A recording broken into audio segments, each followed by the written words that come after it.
What's more, the laying of the first coaxial cable in 1936 meant that television networks could be established throughout the country, as they were after the war, when towers rising across the land made network television even more practical and provided another way to carry telephone conversations to distant places.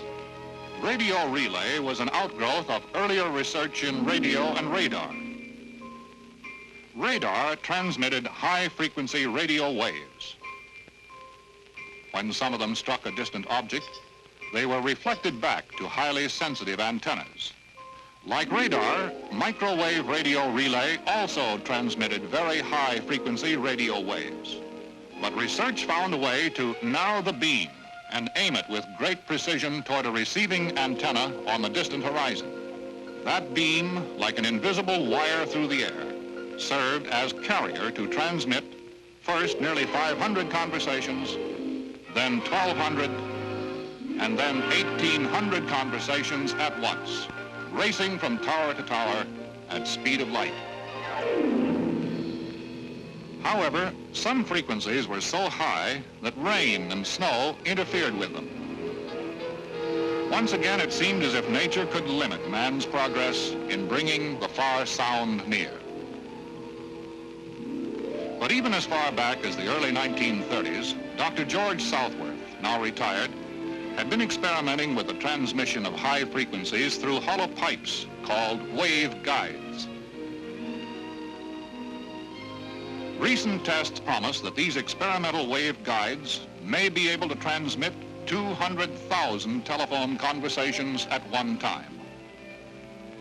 200,000 voices through a hollow pipe from what began as one voice on a single wire. Thus, much has been achieved in the art of transmitting man's voice to that distant place. But what when there were many men at that distant place and only one was meant to hear? This was the second major problem foreseen by Bell so many years ago. The problem of connecting or switching a given call to one specific person out of many. To connect one telephone with one other telephone, only one line was required. Connecting 3 telephones required only 3 lines. But to interconnect 5 would require 10 lines. 7, 21 lines. And for 10, you would need 45. And interconnecting 100 telephones would require over 4,900 lines. So it became evident early in telephone history that central offices were needed for switching calls.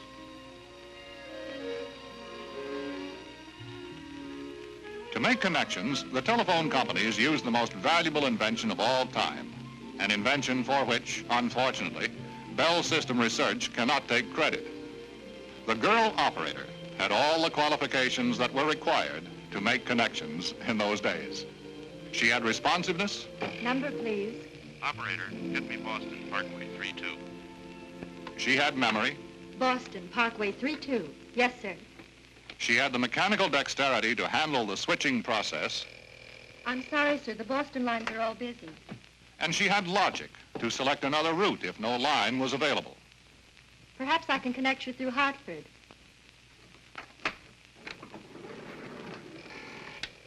Hartford, get me Boston, Parkway 32. Memory, logic, and mechanical dexterity. All were there in that original switching system. But it's another of the wonders of research and development that they are all here, too, in a modern telephone office. Today's automatic switching system can remember each digit of a number as you dial it. It provides the logic to figure out the route your call should take, and it has the mechanical dexterity to send your call quickly on its way. But despite all the advances in automatic equipment, thousands of women are still required to ensure the personal attention so important to good telephone service. However, with today's direct distance dialing, a customer in New York can dial his own call to San Francisco. If one route is busy, the equipment automatically tries alternate routes until it completes the call at a speed close to magic. And the cost of the call is just about $2 instead of the $22 it cost back in 1915. This fabulously efficient equipment produced by Western Electric, manufacturing arm of the Bell system, makes possible the automatic transmission and switching of 200 million telephone conversations in a single day to bring the far sound ever nearer, ever clearer.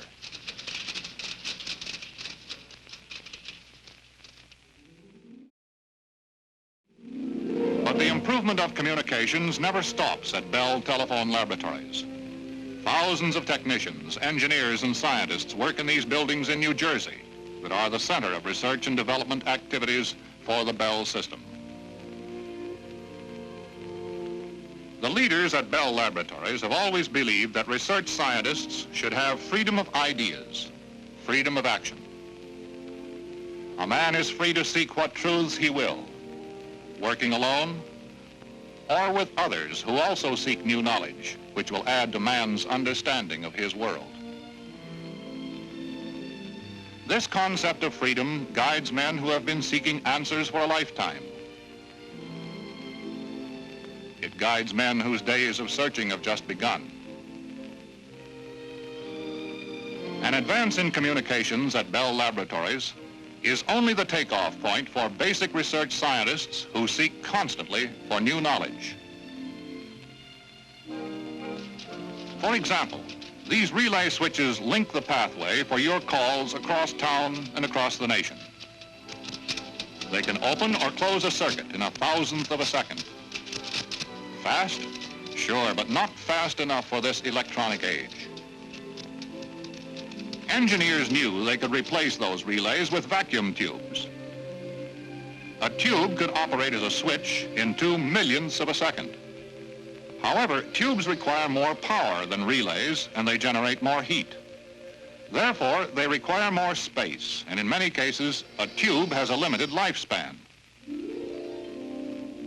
Rather than either a relay or a vacuum tube, what they really needed was a device smaller than a relay that would operate as fast as a vacuum tube on far less power, generate little or no heat, and last practically forever. And if, like the vacuum tube, this device could amplify as well as switch, it would be out of this world. But it was too much to expect that basic research would ever find such a device. Or was it?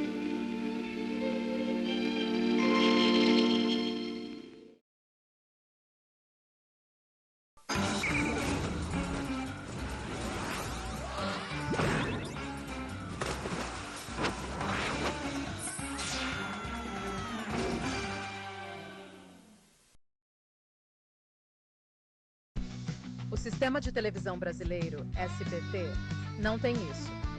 A Factshoot Videos tem.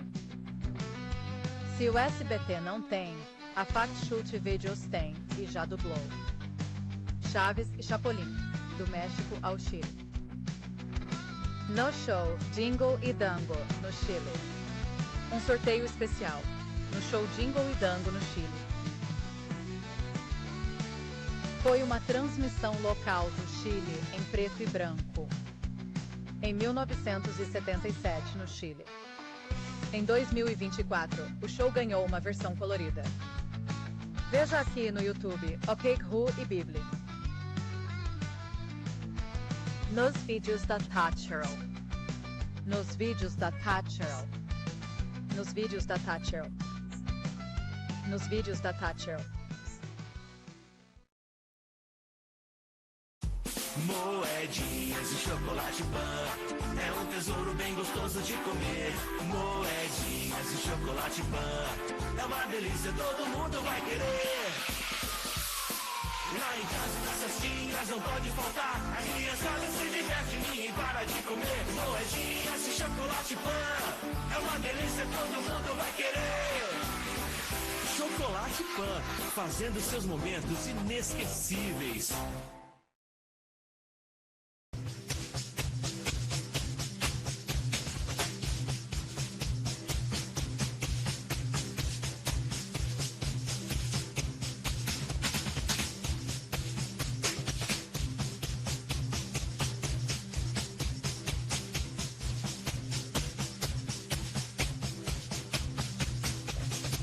ASYLUM Vídeos. Aqui o mundo assiste.